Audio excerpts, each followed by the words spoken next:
Bismillahirrahmanirrahim. Assalamualaikum warahmatullahi wabarakatuh. Innal hamdalillah nahmaduhu wa nasta'inuhu wa nastaghfiruh wa na'udzu billahi min sururi anfusina wa sayyiati a'malina. May yahdihillahu fala mudhillalah wa may yudlil fala hadiyalah. Wa asyhadu an la ilaha illallah wahdahu la syarikalah wa asyhadu anna Muhammadan abduhu wa rasuluh la nabiyya ba'da. Saya, Osman Sattar, selaku Kepala Bagian Akademik Fakultas Kedokteran Universitas Muslim Indonesia dalam rangka Gerakan Energi Ramadan yang ke-6. Pada kesempatan ini, saya akan membawakan sebuah judul tentang siwak. Siwak adalah merupakan salah satu sunnah yang dianjurkan oleh Nabi SAW. Dan tentu kita sebagai umat Islam patut untuk mengikuti apa yang dicontohkan oleh Rasulullah SAW. Sebagaimana yang disabdakan oleh Rasulullah SAW, an Abi Hurairah radhiyallahu anhu, anna Rasulullah SAW qala kullu ummatin yadkhulunal jannah illa man abah. Qalu ya Rasulullah faman yaba? Qala sallallahu alaihi wasallam man atani dakhal jannah wa man asani faqad aba. Dari Abi Hurairah radhiyallahu anhu, Rasulullah sallallahu alaihi wasallam bersabda, setiap umatku akan masuk surga illa man abah, kecuali yang tidak mau. Maka para sahabat bertanya, qalu ya Rasulullah man yaba? Siapa yang tidak mau masuk surga? Maka Rasulullah sallallahu alaihi wasallam berkata, man atani dakhal jannah, yaitu siapa saja mengikuti sunnahku maka dia akan masuk surga. Wa man asani faqad aba, dan siapa yang tidak mau mengikuti sunnahku maka dia tidak akan mau masuk surga. Dan ini juga di firman Allah Subhanahu wa taala dalam surah Al-Imran ayat 31. A'udzubillahi minasyaitonir rajim. Bismillahirrahmanirrahim. Qul in kuntum tuhibbunallaha fattabi'uni wa yaghfir lakum dzunubakum wallahu ghafurur rahim. Katakanlah jika engkau betul-betul mencintai Allah, maka ikutilah dia.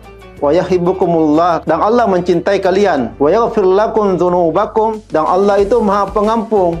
Wallahu ghafurur rahim, dan Allah Maha Penyayang. Kaum muslimin dan muslimah dimanapun berada di dalam bulan suci Ramadan ini, tentu kita dianjurkan bagaimana melakukan kebersihan, bukan hanya kebersihan dalam diri kita tetapi juga akhirat kita. Dan salah satu yang dianjurkan adalah siwak, karena siwak ini adalah merupakan pekerjaan yang ringan namun memiliki faedah yang banyak, itu baik bersifat keduniaan dan akhirat. Adapun berupa keduniaan, itu dengan bersiwak kita bisa menjaga kebersihan mulut, menghilangkan bau mulut, gigi menjadi putih dan lain-lain daripada manfaat siwak itu sendiri. Adapun faedah yang bersifat itu akhirat, yaitu tentu kita melakukan ittiba kepada Nabi SAW dan tentu mendapatkan keridhaan dari Allah, sebagaimana sabda Rasulullah SAW, as-siwak matharatun lil fahmi mardatin li rabbi. Kebersihan siwak itu adalah merupakan suatu kebersihan bagi mulut dan keridhaan bagi Allah. Dan Rasulullah SAW juga begitu bersemangat dalam melakukan namanya siwak, sehingga Nabi SAW menganjurkan kepada umatnya untuk senantiasa melakukan siwak. Dalam sebuah hadis juga yang diriwayatkan oleh Imam Muslim, laula an asaqqa 'alal ummati la amratahum bis-siwak inda kulli shalah. Andaikan kata Nabi, saya tidak memberatkan umatku, maka akan kuperintahkan mereka untuk selalu bersiwak di setiap salatnya. Dan salah seorang ulama bernama Ibnu Daqiq menjelaskan bahwa sebab yang dianjurkannya bersiwak itu ketika akan sholat. Beliau berkata, adapun rahasia dari siwak itu adalah bahwasanya kita diperintahkan agar dalam setiap keadaan kita harus bertakarrub, atau dalam setiap keadaan ingin melakukan takarrub kepada Allah, kita senantiasa dalam keadaan yang sempurna dan dalam keadaan bersih. Gunanya untuk menampakkan mulianya ibadah. Nah, dikatakan juga bahwa perkara ini, yaitu perkara bersiwak ketika sholat, itu berhubungan dengan para malaikat, karena malaikat itu terganggu dengan bau mulut yang tidak enak. Sebagaimana perkataan salah seorang ulama namanya Iman Ash-Shahani, dan tidaklah jauh jika dikatakan bahwasanya rahasianya orang yang bersiwak itu menggabungkan dua perkara, itu perkara sholat dan siwak sesuai dengan apa yang disabdakan oleh Nabi SAW dalam sebuah hadisnya yang diriwayatkan oleh Imam Muslim, man akala sauma aw basalan falyatasilna aw liyaktasil masajidan wal yaqud fi baitihi. Barang siapa yang sudah makan bawang putih atau bawang merah, maka janganlah yang mendekati masjidku dan hendaklah dia sholat di rumahnya. Ini menandakan bahwa orang yang mempunyai bau mulut atau sudah makan bawang itu dan dia belum melakukan bersiwak, maka sebaiknya dia sholat di rumahnya saja, karena mengganggu bau mulutnya itu mengganggu orang lain.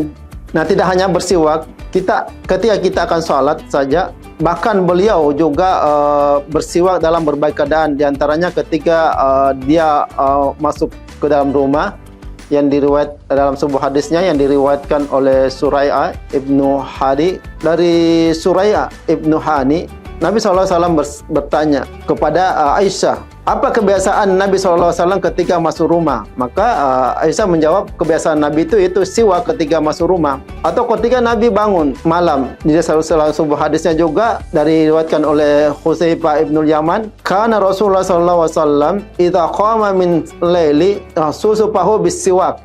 Jika Nabi SAW bangun tengah malam, maka yang pertama kali Nabi lakukan adalah bersiwak. Dari beberapa hadis ini, ulama bersepakat bahwasanya bersiwak adalah sunnah muakkadat, karena ini merupakan anjuran Nabi SAW, nantiasaan beliau melakukannya dan kecintaan beliau serta ajakan beliau kepada. Demikianlah kultum saya pada menjelang buka puasa ini. Semoga apa yang saya sampaikan bisa bermanfaat pada diri saya dan juga kepada pemirsa dimanapun berada. Subhanakallahumma bihamdik, asyhadu an la ilaha illa anta, astaghfiruka wa atubu ilaik. Assalamualaikum warahmatullahi wabarakatuh.